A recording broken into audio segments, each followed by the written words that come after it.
those key principles and strategies that are going to give you a real edge. And of course, we can't forget about the risks involved. Absolutely. Every savvy investor knows understanding risk is just as important as spotting opportunity. For sure. And speaking of opportunity, did you know that investing in vacant land Oh, yeah. can be a path to some serious profit? But it's not for the faint of heart. Not at all. We'll unpack why that is a bit later, but first. Let's set the stage. Okay. Real estate is a unique market. It is. Each property is really a world unto itself. The textbook actually uses this term fixity Oh, yeah. to describe this. Right. Real estate is literally fixed in location, which means location is absolutely paramount when it comes to assessing value. It's more than just the address, though, isn't it? Right. You need to understand those nuances of supply and demand in your target area. Yeah. Even anticipating future demand if you really want to stay ahead of the curve. So it's not just about finding a good deal today, Right. but understanding what factors might drive value up in the years to come. Exactly. Kind of like predicting the next hot neighborhood Yes. before it even hits the radar. Precisely. And it's also fascinating how value itself can be so subjective. Oh, yeah. That textbook points out that a seller might have an emotional attachment to a property, Of course. leading to a higher asking price. But for a buyer, Right. value is really determined by their needs and what the market will bear. So you could have the same piece of land with multiple valuations swirling around it, Oh, yeah. from buyers and sellers, insurance companies, tax assessors, even the government. Wow. If they're considering it for public use, it makes you wonder how anyone ever agrees on a price. That's the art of negotiation, I suppose. But let's get to the heart of the matter. Why invest in real estate at all? Right. What's the allure? Yeah.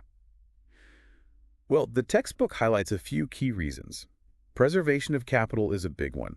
Real estate is often seen as a hedge against inflation, especially during times of economic uncertainty. It's the tangibility of it, too. You can see it. You can touch it. It's not some abstract number on a screen like stocks or bonds. You got it. Plus, historically, property values tend to appreciate over the long term, though, of course, there can be fluctuations along the way. Sure. Yeah, And let's not forget about the potential for generating income. that's right. Rental properties, for example, can provide a steady stream of cash flow, especially in markets with high demand for housing. Absolutely. And then there are the tax benefits, which are a major draw for many real estate investors. Huge. Your sources mentioned depreciation Yeah. and some 31 exchanges, Uh-huh. which can significantly reduce your tax burden. I'm always amazed by the concept of depreciation. I know, right? The IRS lets you deduct a portion of the property's value each year to account for wear and tear, Right. even if the property is actually appreciating in value. It's one of the perks of real estate investing, for sure. It is. And then there's the power of leverage. You can control a large asset with a relatively small down payment. That's a huge advantage. But even with all these upsides, real estate investment isn't without its downsides, right? Of course not. No investment is without risk. One of the biggest drawbacks of real estate is its illiquidity. Unlike stocks or bonds, it can take time to buy or sell a property. Right. And finding the right buyer at the right price isn't always easy. And if you're dealing with rental properties, it can be quite management intensive. It can. You've got tenants to screen leases, to manage repairs, to oversee. It's not always passive income. Right. And let's not forget about the cyclical nature of the real estate market. Property values go up, they go down. Oh, yeah. It's a roller coaster ride. It is. And then there's the potential for those unforeseen expenses like a major roof repair or a sudden increase in property taxes. All important considerations. They are. Speaking of risk and reward, let's circle back to that vacant land investment we mentioned earlier. Ah, yes, the potential gold mine that can quickly turn into a money pit. That's right. The textbook paints a clear picture, high profit potential, Yeah. but also high risk. And you mentioned location being key. It's not just about finding any empty plot of land. The textbook actually calls it anticipating the direction of community growth, Right. which sounds awfully challenging. It is. It's like trying to predict the future. Exactly. Feasibility studies become crucial with vacant land. You need to assess the environmental impact, zoning regulations, the community profile, even the availability of utilities. You've got to do your homework. You do. That's for sure. And I'm intrigued by this hobby farm tax rule mentioned in the book. What's the deal with that? It's a cautionary tale for anyone thinking of buying land and dabbling in farming to offset costs.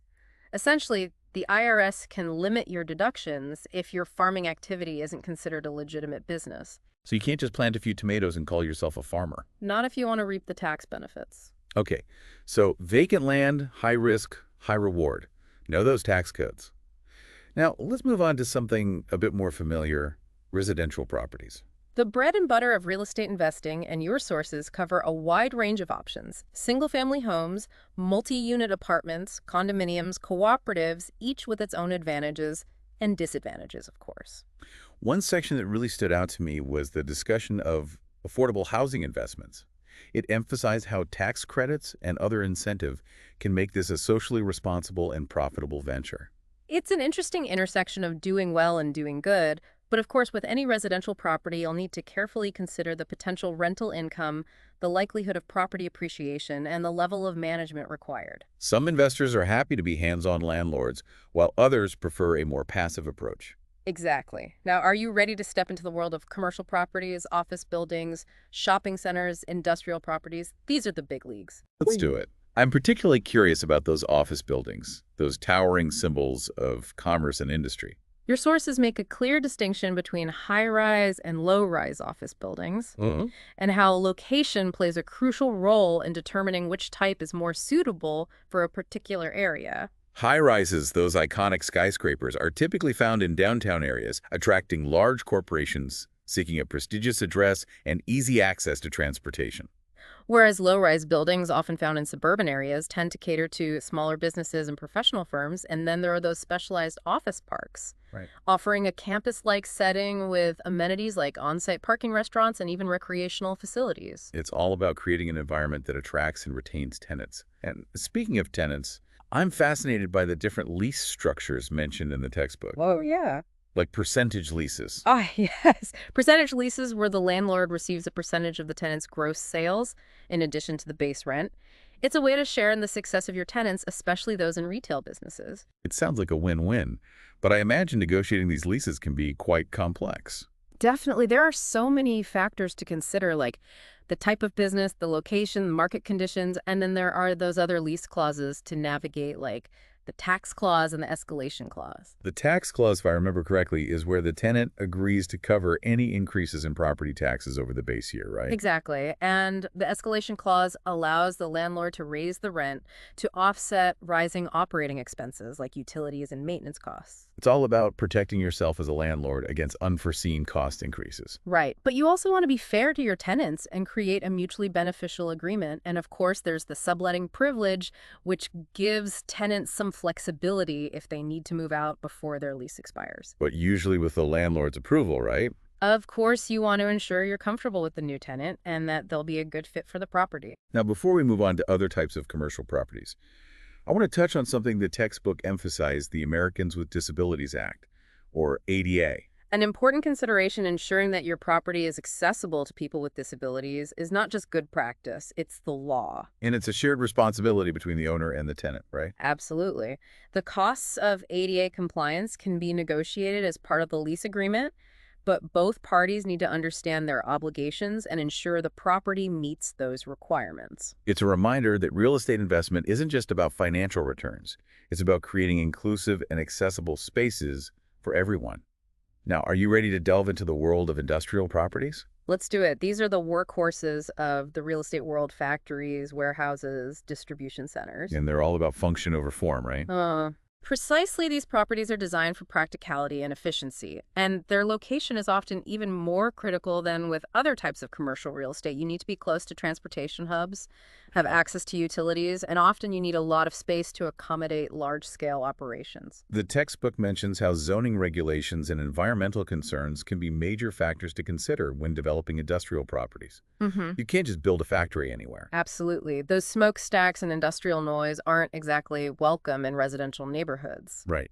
And there are different types of industrial buildings to consider, each with its own risk profile. Like general purpose structures that could be adapted for various uses Right. versus those specialized single purpose buildings designed for a specific company or industry. Right. Those specialized buildings can be higher risk because if the tenant moves out, finding a new one can be challenging. So it's a trade-off between flexibility and potential return.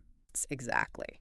Now, before we wrap up our industrial exploration, I think you'll find this interesting. Your sources touch on warehouses and self-storage facilities, two types of industrial properties that are seeing increasing demand. Self-storage, those seem to be popping up everywhere these days. It's a reflection of our consumer-driven society. People accumulate more stuff, It's true. and they need a place to put it all. It's almost like a sign of the times, isn't it? It is. And then there are warehouses, which are the backbone of the logistics and distribution industry with the rise of e-commerce.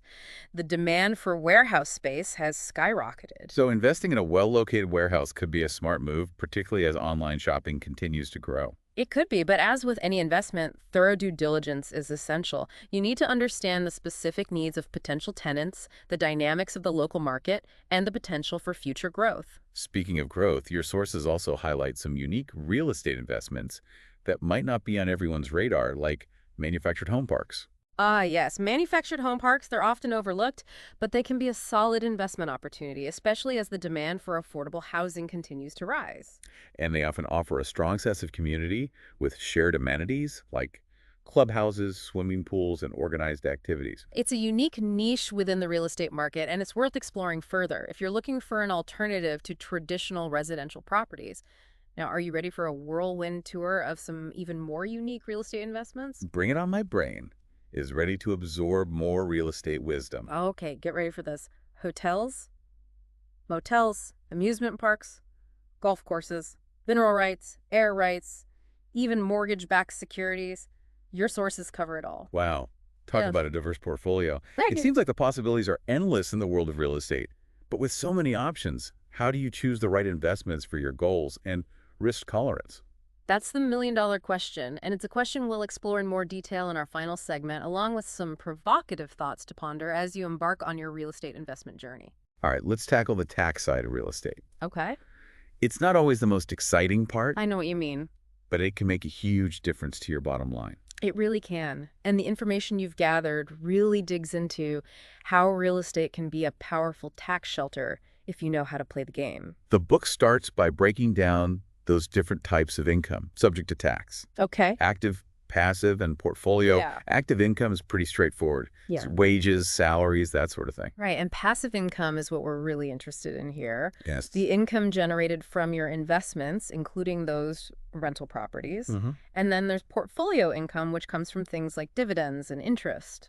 And the beautiful thing about real estate is that it offers so many opportunities to reduce your taxable income. That's true. The book highlights deductions for operating expenses, mortgage interest, Yes. and of course that magical concept of depreciation. Depreciation is fascinating because you're essentially getting a tax break on an asset that's likely appreciating in value. I know. It's like the government's giving you a bonus for owning real estate. It does feel that way sometimes. Yeah. But I'm curious about these more advanced tax strategies mentioned in the book, like 1031 exchanges. 1031 exchanges are a fantastic tool for deferring capital gains taxes when you sell one investment property and buy another. It's a way to keep that money working for you instead of handing a chunk of it over to the IRS. This is like a real estate tax loophole done legally, of course. Of course. The book also mentions installment sales and strategies for minimizing gift taxes when transferring wealth to heirs. It's a reminder that tax planning is an integral part of real estate investment. It's not just about finding the right properties. It's about structuring those investments in a tax-efficient way. So we've got financing and taxes cover two crucial pieces of the real estate puzzle. Now, I'm eager to delve deeper into some specific types of investments. Let's start with multifamily rentals. I'm particularly intrigued by the example in the textbook of a 100-unit apartment complex. That's a great example because it really breaks down the numbers and shows you the potential profitability of this type of investment. It covers everything at different apartment sizes, rental income, potential operating expenses, debt service, and even calculates the cash-on-cash return on investment, which in this case is almost 20%. Almost 20%. That's impressive. But what factors could impact that return in the long run? Are there hidden risks that might not be apparent at first glance? That's a smart question. You always have to look beyond the initial numbers and consider things like vacancy rates, property taxes, and potential increases in operating costs. And what about those pesky special assessments that can pop up in condo associations? Oh, yeah. Those can really eat into your profits. Absolutely. That's why thorough due diligence is so crucial with any real estate investment you need to understand the potential risks as well as the potential rewards. Speaking of condos, Hmm? I'm curious about the differences between condos and co-ops and what the textbook says about their investment potential. With a co-op, You're buying shares in a corporation that owns the building and leasing your specific unit.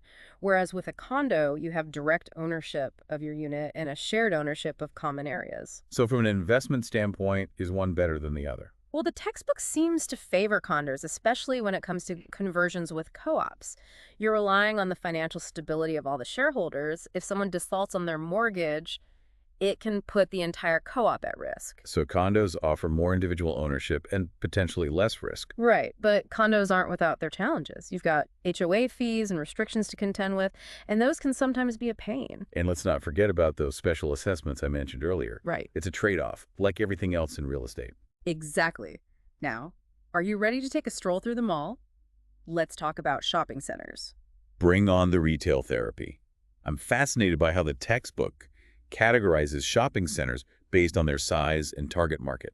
You've got strip malls, neighborhood centers, community centers, and regional malls. It's a whole ecosystem of shopping experiences. It's like the evolution of retail, from those small strip malls anchored by a grocery store or pharmacy to those sprawling regional malls with department stores, entertainment venues, and a vast array of specialty shops. And the financial success of these centers hinges on those lease agreements and tenant mix, right?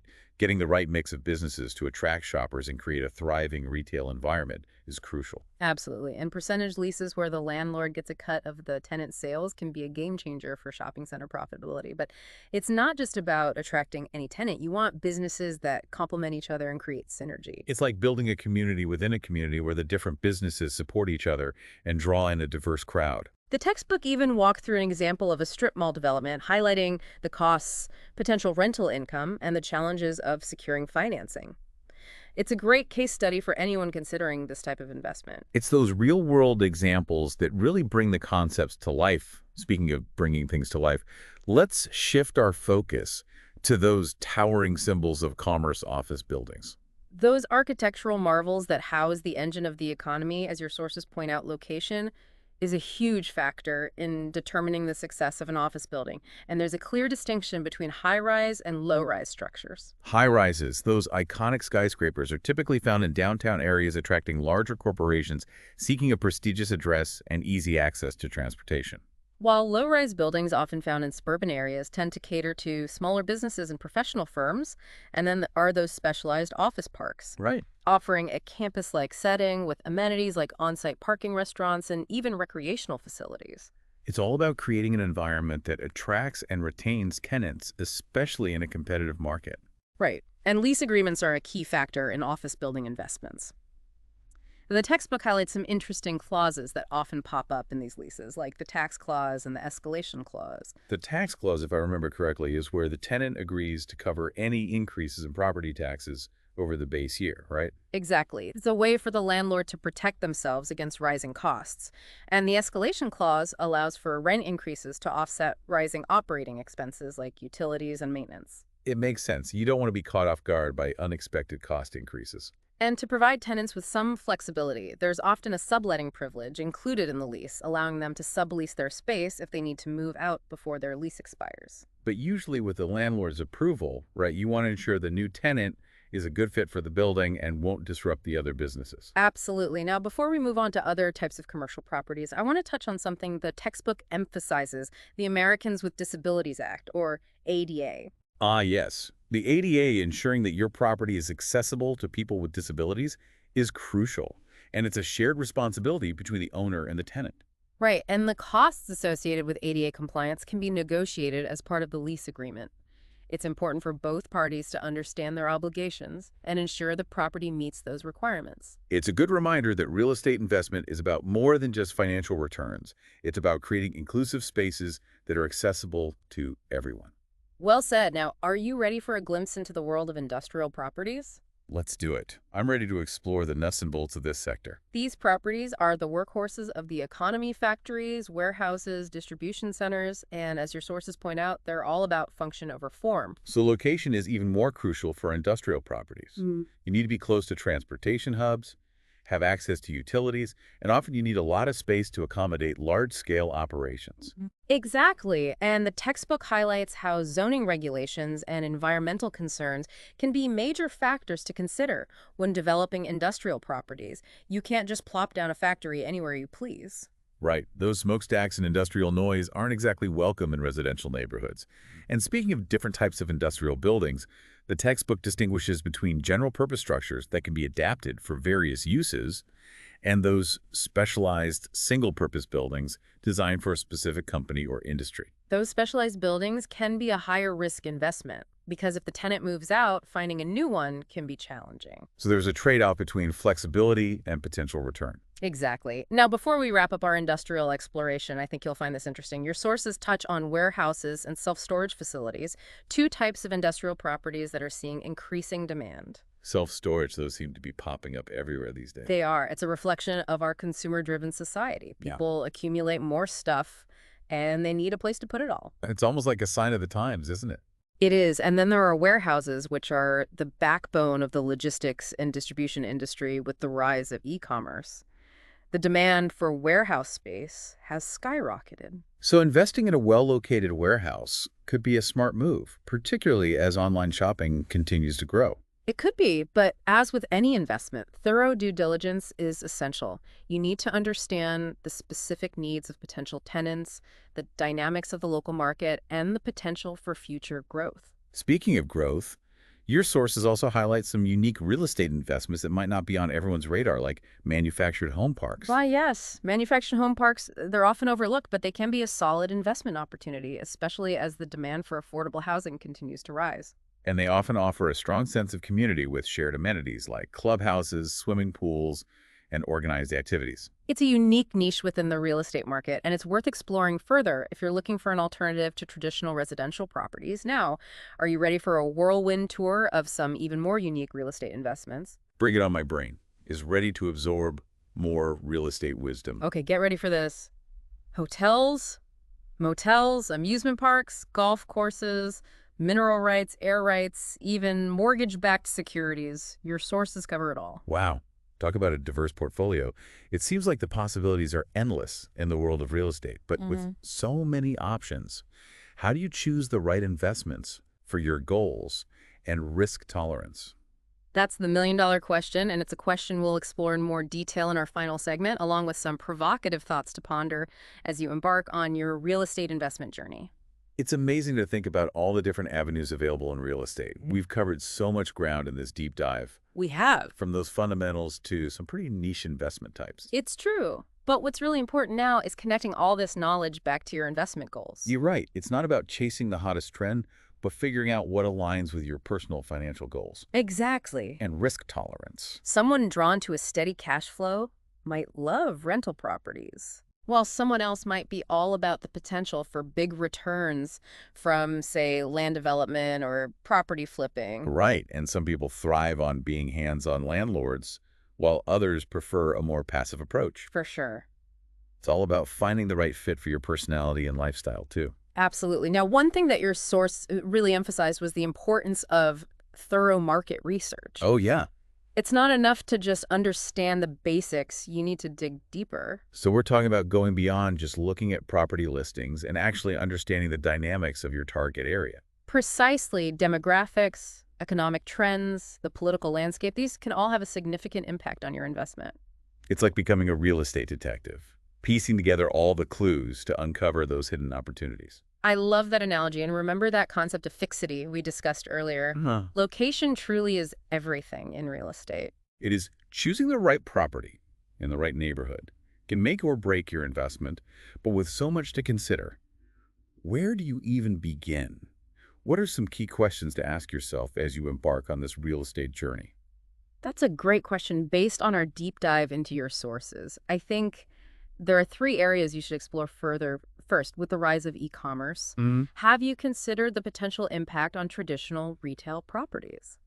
It's true, the retail landscape is changing rapidly, but does that mean brick-and-mortar stores are doomed? Not necessarily, but it does highlight the importance of careful consideration when investing in retail properties. You need to assess the viability of the location, the strength of the anchor tenants, and the overall shopping experience. So maybe those sprawling regional malls aren't the sure bet they once were. Exactly. On the other hand, this shift towards e-commerce has created tremendous opportunities in areas like warehouse and distribution centers. Ah, those industrial workhorses that keep the online shopping world running smoothly. Precisely, if you're looking for an investment that's aligned with current economic trends, industrial real estate could be worth exploring further.